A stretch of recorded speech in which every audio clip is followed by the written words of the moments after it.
Number 3 says, find the probability of rolling an odd number the first time and a number less than 3 the second time.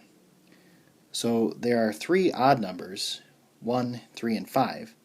So that's 3 over 6. And there are 2 numbers less than 3.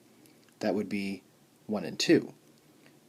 So I'm multiplying by 2 over 6.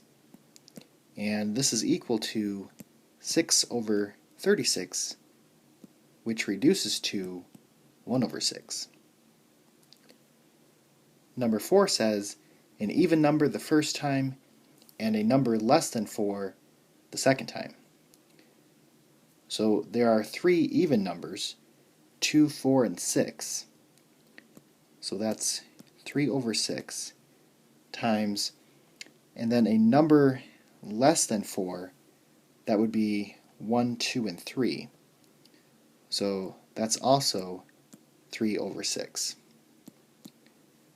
So this is 9 over 36, which reduces to 1 over 4.